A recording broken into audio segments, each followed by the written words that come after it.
Steve Cooper, Rank Success, and this is the second values video that I'm doing, and this one is about the value, the CVF value, integrity. Now, integrity is something that features in lots and lots of value statements in lots of organisations around the world, and has done. It's particularly important today. As I've said before, there are 4 CVF values, so public service, transparency, impartiality and integrity, and I'll be doing a video on each of those. But integrity is something, as I've said, that features quite broadly around. It's a behaviour that's expected of cops at every level. Unsurprisingly, it's something that cops expect from other cops, it's something that the public expect of cops, and it's something that people expect generally from each other as a whole, in terms of building trust and moving forward in relationships in life. Now, throw policing into that mix, and unsurprisingly, the CVF have given some bespoke guidance in relation to it. And people sometimes say to me, when officers sometimes say to me when we're working with it, they find the values stuff, working with their values, working to try and the introspective work that they do themselves inwardly to come up with the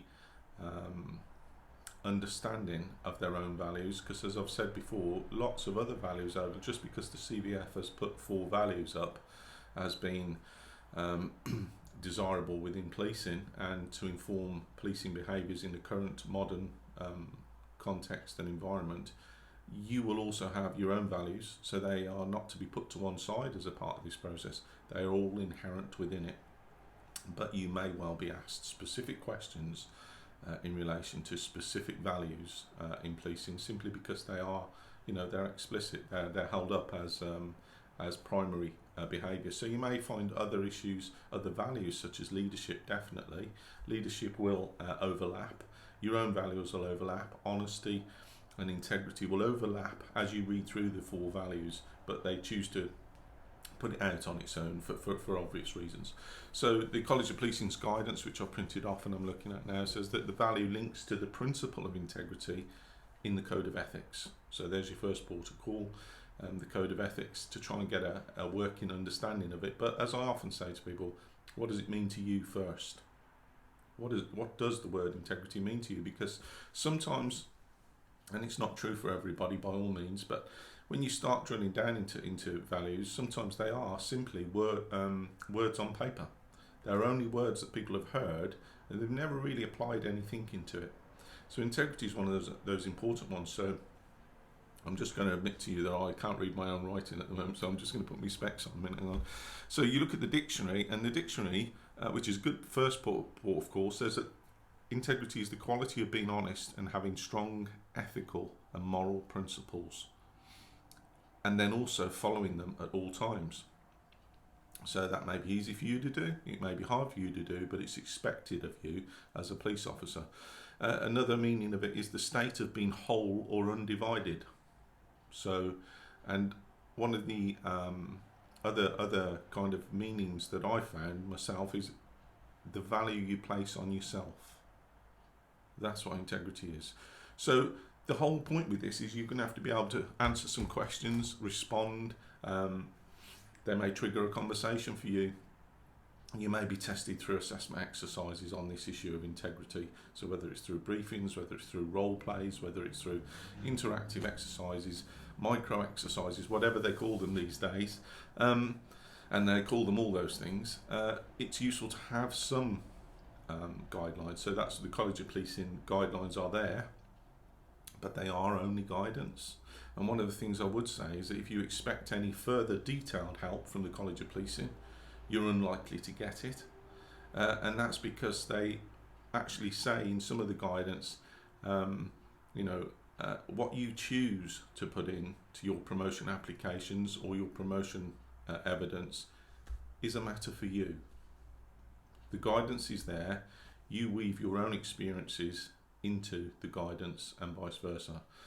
It's a matter of your professional judgment. So there's no detailed guidance as to what should form part of a values-based response or a values-based question answer. So that's why I'm sharing this food for thought with you. And integrity is a biggie, really. So the guidance in the College of Policing says that we understand and reinforce expectations of professional behaviour, and we openly recognise good and bad performance. We maintain the highest levels of professionalism, making sure that we always uphold the values and ethical standards of the police service. We need to build and maintain confidence with the public, with colleagues and with partners if we're to deliver a modern and effective police service. I would say efficient in there as well. So Chief Constable's job description is the effective and efficient policing service, to deliver and to manage and to lead an effective and efficient policing service.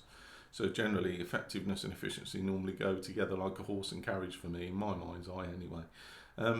Doing the right thing is about becoming a role model and upholding public trust. So that's one way of putting it.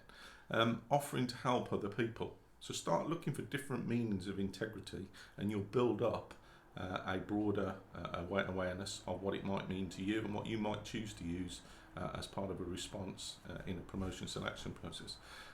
Putting the needs of other people before your own. Well, as a sergeant, very much that's what's expected of you, to put the team's needs before your own, and knocking on from that as an inspector. And leadership is essentially arguably about that, putting other people's needs before your own, but of course you still have to also take care of your own needs. Some of the behaviour guidance, so when they start giving you some bullet point guidance on this, on integrity, the value of integrity, I always act in line with the values of the police service and the code of ethics for the benefit of the public. So, you know, again, as I said in my previous video, start flipping some of the questions that naturally arise from this. You know, how have you demonstrated the value of integrity? How do you demonstrate integrity in the workplace? Or how will you demonstrate integrity going forward in terms of managing your teams in difficult times? There's lots of different ways in which you can anticipate potential questions and use them then to practice for yourself and raise your awareness. I demonstrate courage in doing the right thing, even in challenging situations. Now, one of the ways they could test that, and one of the ways they do test that, whether it's a specific bespoke integrity question or whether it's part of a broader competency, I demonstrate courage. So tell us how you demonstrate courage in the workplace, or give us an example of a difficult or challenging decision you've made. How will you know that your decisions have been implemented as a newly promoted sergeant or inspector? And at the heart of those questions is integrity. The NDM is your conversational tool for getting around that. So at the heart of the NDM is the policing code of ethics.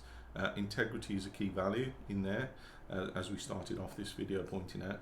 So you're never far from integrity if you're talking about the NDM, if you're thinking through the NDM, and if you're sharing your thoughts around how you use the NDM to demonstrate courage, because decision making in policing is essentially the demonstration of courage, but it's also demonstrating accountability, and with that goes integrity. So you could talk about that's how you demonstrate courage in the workplace, is through thinking through, working through, discussing the NDM to try and ensure that you bring about a situation where decisions are made as consistently as often as possible at the lowest levels of the organisation, as confidently as possible, and with good faith and with integrity and with the code of ethics at its heart.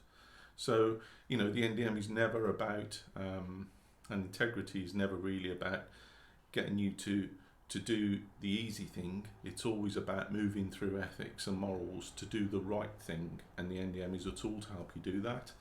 Integrity is a value at the heart of that. Another point, I enhance the reputation of my organisation and the wider police service through my own actions and behaviours. Now that guidance can very neatly slot into protecting the organisation, so protecting the reputation of the organisation, protecting the reputation of the criminal justice system through your actions, again through how you consider your own integrity in terms of the drivers of public confidence. So some of those might be the effective investigation of crime. So certainly as a sergeant inspector, around driving up standards, maintaining standards, setting, communicating, reinforcing standards around investigation, which is something that often crops up, standards of investigation in inspections, in projects, in HMIC reports, etc., is making sure that, you know, through your own actions and your behaviours under that particular concept, you know, the effective investigation of crime, that you're doing everything you can to demonstrate integrity through that process. So through the investigative process, from instigation of a crime through initial investigation, investigative evaluation, and then through all the way through to court through that process. So just understanding that concept about how you will demonstrate integrity, that's just one of the ways in which you can do it. Use of the NDM is another. It's just starting to link some of these things, some of these concepts, some of these tools, and some of this guidance with you, because at the heart of it, sat on the chair in front of a board or speaking to a board through a briefing or a project, is you. So it's just trying to kind of connect yourself with some other meanings and raise your own awareness and then bring it all back. I'm open and responsive to challenge about my actions and my words. Are you? Are you? There's a point, and that's a point of self-reflection. I declare any conflicts of interest at the earliest opportunity. I'm respectful of the authority and the influence that my position as an officer gives me. I use resources effectively and efficiently and not for personal benefit, or management of resources is a particular role function of sergeants and inspectors, and the integrity that goes with using those as the public would expect. It's public money, public purse, so there's an integrity issue that goes with that. And a couple of other things, I'm guilty of my own scribblings again. Honesty, telling the truth, respect, generating trust, and responsibility, keeping your promises to your colleagues, to the public. And so all of that really is a broader discussion and unravelling of the value of integrity. You listening to me, my dulcet brummy tones talking about this, the real work really is for you to do it, to do that drill down and that focus.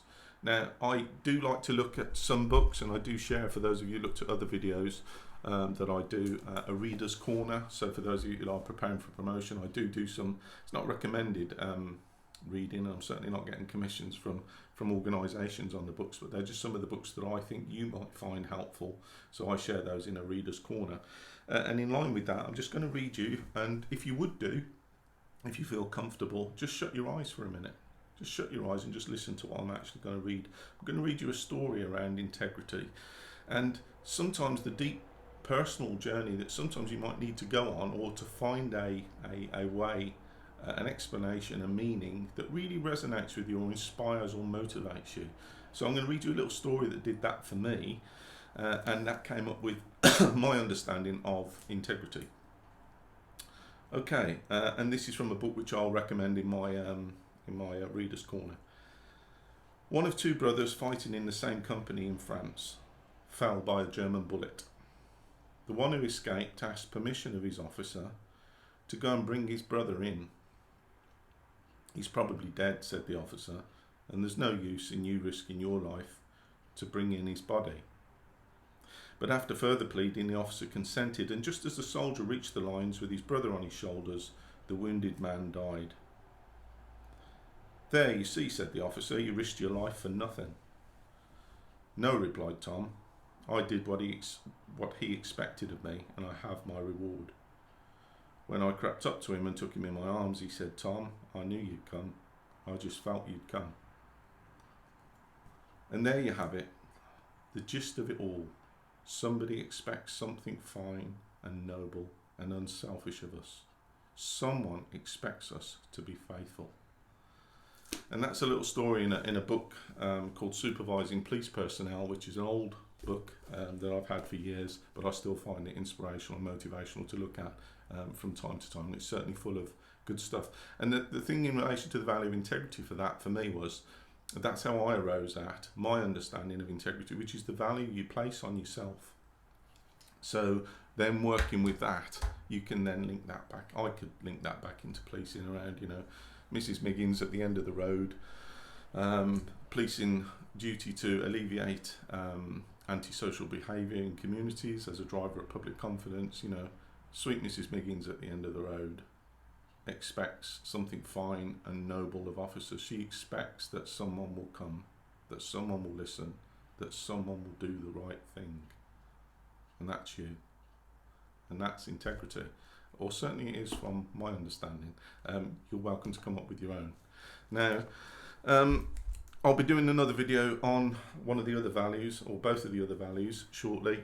I did say that if you really want to see some detailed examples of value statements, because forces sometimes ask you to do a value statement, there's a guide, discount code off my digital guides, RS Guides 20, and that'll get you 20% off any of my downloadable digital guides to allow you to hit the ground running with your prep and to develop some of the thinking around these kind of issues that tends to shine through when it's converted into performance on promotion boards and promotion processes, despite and in spite of them being a broad range of